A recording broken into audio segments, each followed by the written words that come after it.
things are produced to fit certain specifications of shape and size, then it's not surprising if some of these things have the same shape and size. Now I have here some hexagonal coasters. Nice, aren't they? Let me see. Now if we look closely, we can see that these coasters are identical in shape and size. Therefore, we call them congruent figures. Now, here's a set of round coasters. Colorful, aren't they? We can see that these coasters have the same shape but different sizes. So in this case, we call them similar figures. Just by looking, you can't tell if they're identical, though. They could be bigger or smaller. If we lay them on top of each other, we can see whether they're congruent or not. To get a better idea of congruence, let us take these insoles. Take a good look. Are they congruent? Right. They're not. I can't overlay them. Ah, this way I can.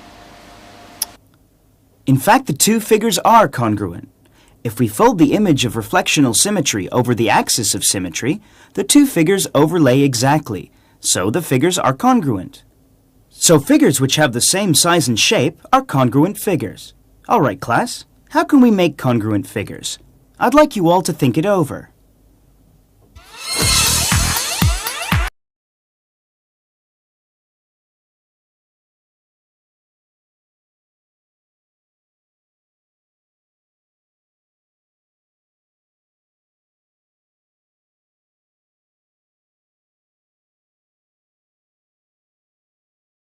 We just need to place a figure on top of some sheets of paper, and then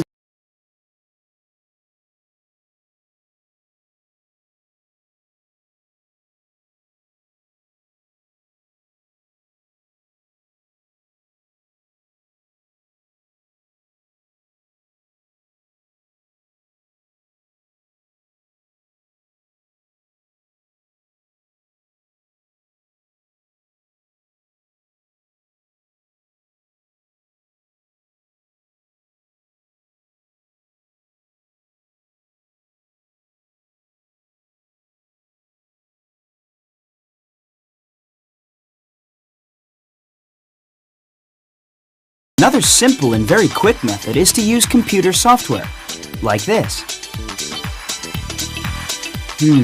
So these are congruent figures. Now let's use triangles to investigate the geometrical properties of congruent figures. Right. Now then, look at these two triangles. Here we have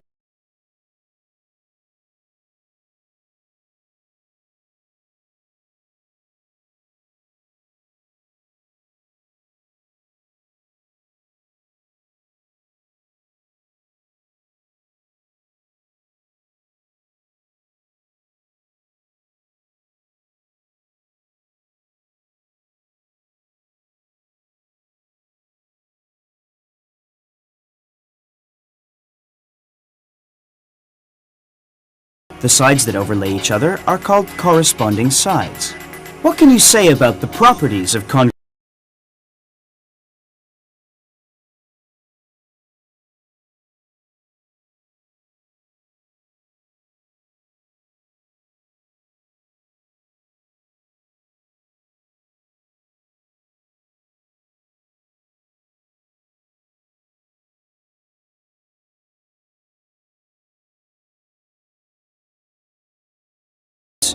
We can say that if two triangles have equal corresponding angles and equal corresponding sides, then the two triangles are said to be congruent. Let's take these two triangles as an example. If we want to express the fact that triangle ABC is congruent to triangle XYZ, then we use this.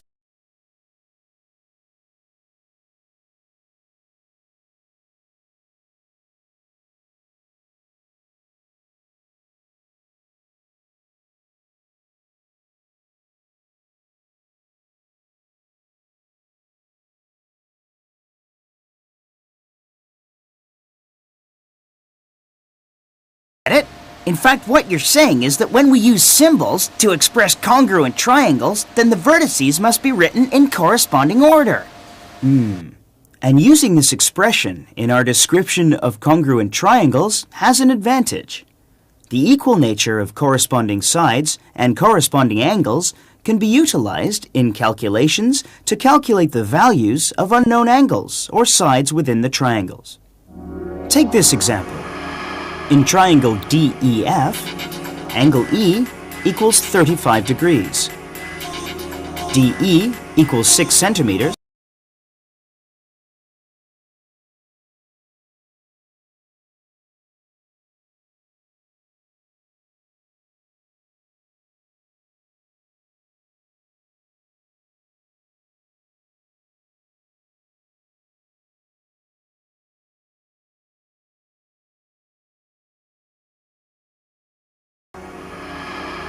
Since corresponding sides are equal, EF equals LN.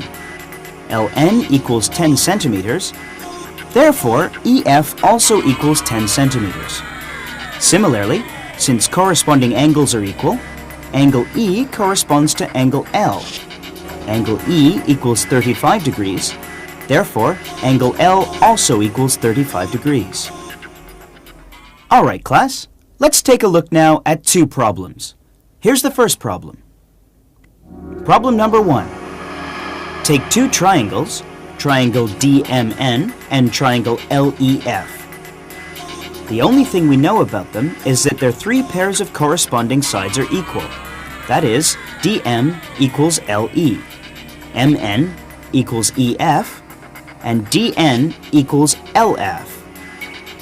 Can we say that these two triangles are congruent? Now for the second problem. Here are two more triangles. We'll call them triangle IJK and triangle OPQ. The only thing we know about them is that their corresponding angles are equal.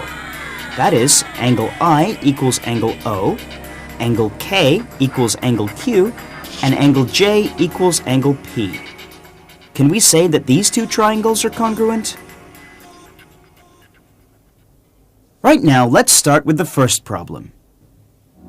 In our example, triangle DMN and triangle LEF, the three pairs of corresponding sides are equal.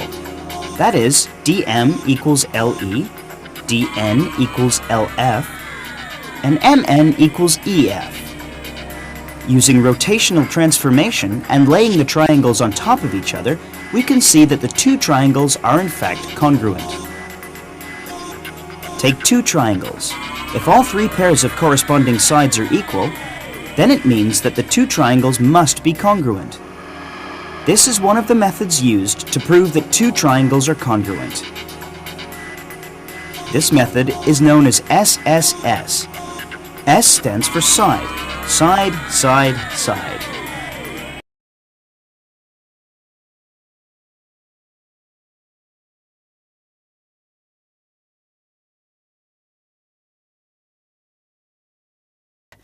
What if all three pairs of corresponding sides are not equal? What happens then? All right, class. You'll be given some information, some lengths and angles that will make up a triangle. Then, using the information you'll be given, I want you to draw the triangle. Next, cut it out, then compare triangles among yourselves. Here's the information for the first triangle. The lengths of two sides are 8 centimeters and 6 centimeters. The included angle is 60 degrees. I'm going to draw a triangle ABC. AB equals 8 centimeters. AC equals 6 centimeters. And the included angle A is 60 degrees. My triangle's going to be XYZ. XY equals 8 centimeters. XZ equals 6 centimeters. And the included angle X equals 60 degrees. Hey, I don't believe it. These triangles overlay each other exactly, so they must be congruent triangles. That's right. If two triangles have two pairs of corresponding sides equal and one pair of corresponding angles equal, then they're congruent triangles. This method of proving congruency is called SAS. The A here represents the angle. As the A appears between the two S's, it means it's the included angle. So SAS stands for side, angle, side. Alright, now this time, let's try to draw a triangle with one side 8 centimeters long. And at each end, two angles of 50 degrees and 70 degrees respectively. I'm going to draw a triangle ABC. BC equals 8 centimeters. Angle B equals 50 degrees. And angle C equals 70 degrees. I'm calling my triangle XYZ. YZ equals 8 centimeters. Angle Y equals 50 degrees. And angle Z equals 70 degrees. Hey, look, these two triangles are congruent too. If two triangles have two pairs of corresponding angles equal and one pair of corresponding sides equal, then they're congruent triangles. This method is known as ASA, which stands for angle, side, angle. Hey, do you have any more games? This is not a game. This is serious learning. All right, let's look at another example. Let's now look at a right-angled triangle. Draw a right-angled triangle with a side of 5 centimeters and a hypotenuse which measures 13 centimeters.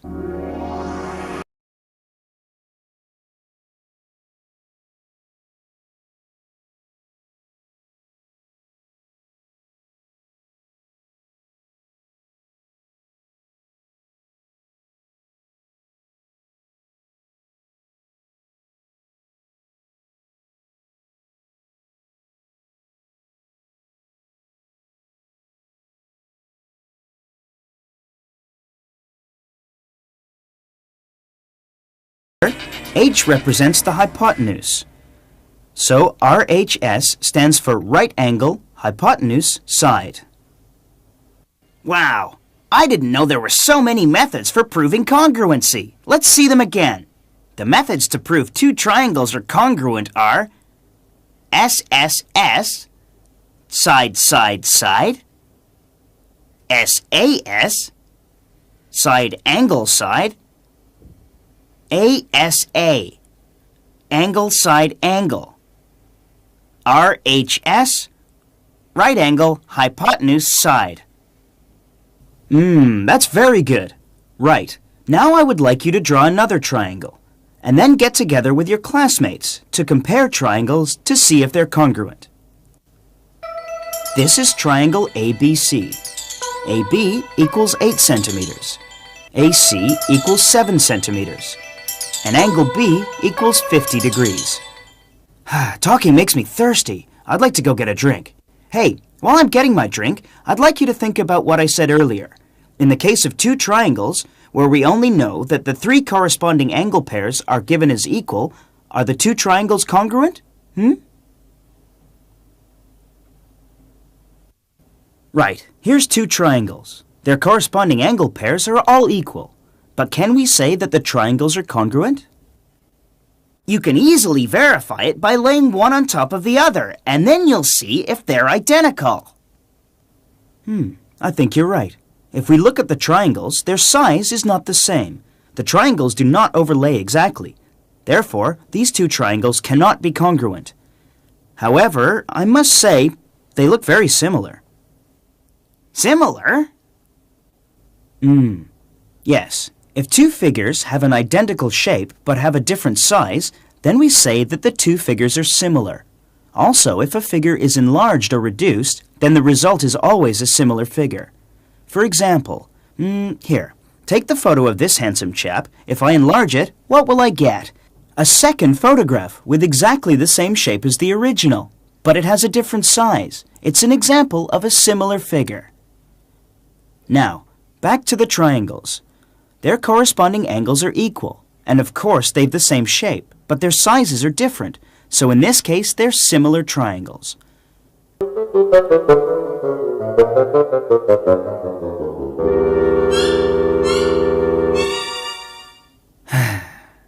Alright class, remember the concept of enlargement and transformation? Now, take a triangle. Here's a question for you. What's the difference between a triangle and its enlarged image, viewed under a magnifying glass. Got that? Good. Here's something you can do. Right, I want you to take this protractor and measure each of the angles of the two triangles.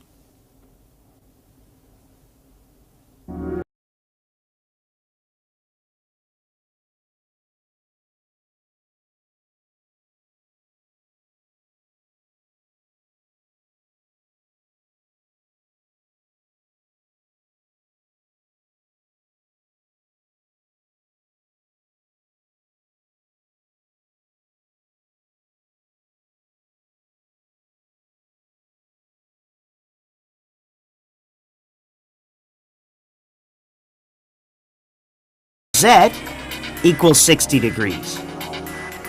Yes, that's right. Their corresponding angles are all equal, aren't they? They're similar triangles. We use this symbol to express similar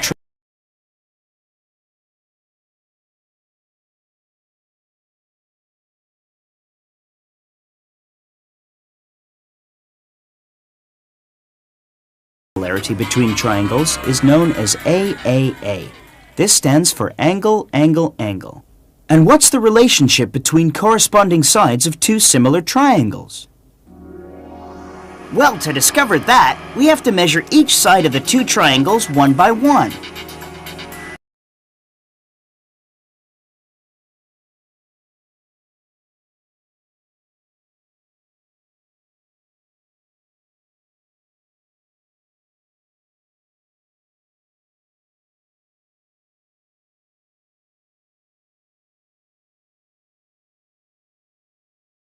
Sides is 1 to 2.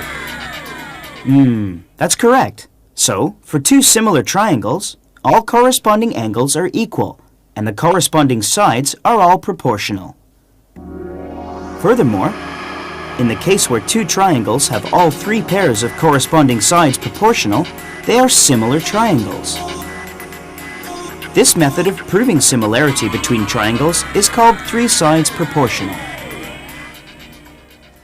What about these two triangles? Their three pairs of corresponding angles are equal, and the ratios of their three pairs of corresponding sides are all equal to 1. What should I call them? Congruent triangles or similar triangles?